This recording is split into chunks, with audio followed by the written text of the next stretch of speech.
يا مساء الخير عليكم يا حلوين، ويوم جديد وصباح جديد ومساء جديدة على الجميع يا رب العالمين. ويبارك لكم في ولادكم وأحبابكم يا رب، ويخليكم لبعض دنيا وآخرة وما يفرقكوش أبدا.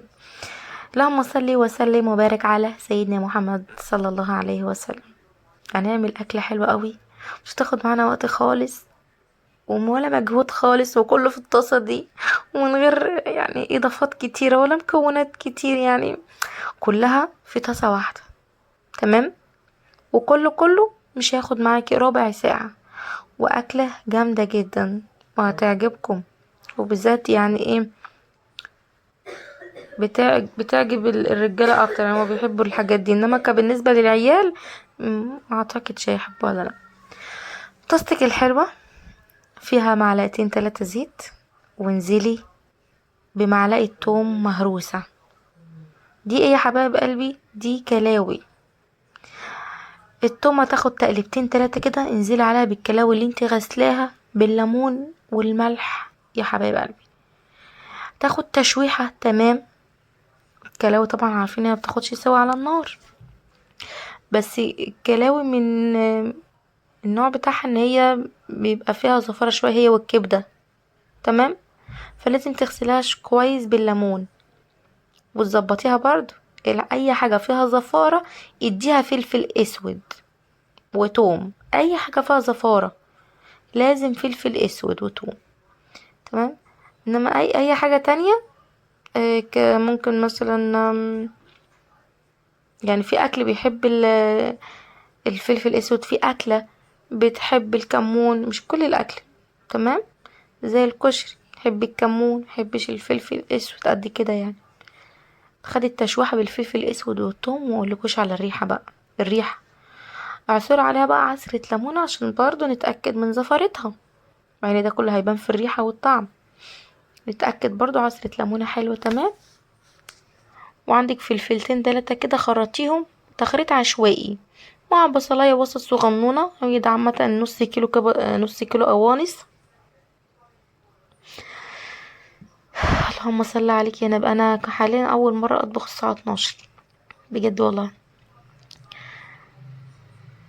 نزلنا بالفلفل الاسود والعصرة الليمونة دي هتوديكي في حتة تانية خالص. بصلة صغنونة عايزة تحطيها هتستغني عنها عادي، كده كده يعني بتعزز الطعم اكتر، وكده كده مش باينة اوي لان هي بصلاية صغننة، وحسب تخريطك انت فيها.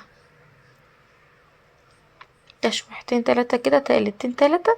انزلي بالفلفل. عندك احمر اصفر اخضر الموجود والمتوفر، مش هقولك لا، الفلفل ده كان عندي اخضر وبقى لونه اورنجي كده، مش عارف من كتر ما هو غايب في التلاجة لونه احمر. اظبطي ملحك، وهنحط شوية كمون صغيرين. انا هنا نسيت احط خل تماما، بس مع ذلك طالعة تحفة، طالعة جنان والله العظيم. عايزة اعمل الاكل دي تاني، والله جميلة جدا. لا التوم مخليها يعني موديها في حتة تانية خالص، هو الفلفل الاسود كده. بص انا محطيش طماطم خالص، خليتها كده جميلة. تعملي سندوتشات تغمسي كده، عندك شوية طحينة شوية جزر مخللين، اللي تحبيه تاكليه جنبها. طول ما فيها سوائل كده، لسه سيبها لحد ما تشرب كل السوائل اللي فيها، وبعد كده كلي بألف هنا وشفا. انا سبتها بصوا لحد ما تشرب السوائل كلها اللي فيها. خلي بالك منها طبعا عشان ما تلزقش منك او تتحرق، انا ايدي فيها على طول. والله طعمها عسل. بص بقى، يلا نغرف. بص بتبقلل. والله عايزه اعمل الاكله دي تاني. نص كيلو بجد عملته يا دوبك، اكلت انا وجوز العيال اللي عامله عليه اضراب، مش عارفه مش عايزين ياكلوها. بيقولوا مش بيحبوا الكلاوي، ممكن ياكلوا الكبده عن الكلاوي مع رغيفين كده بلدي، ويلا بسم الله بقى. الطبق ده يوديكي في حته تانية خالص. هم عايزين ياكلوا عدس ومش عايزين ياكلوا كلاوي، مع انها جميله جدا والله. والله كانت قلبة ريحه البيت، بجد بجد كان ريحتها تحفه تحفه تحفه.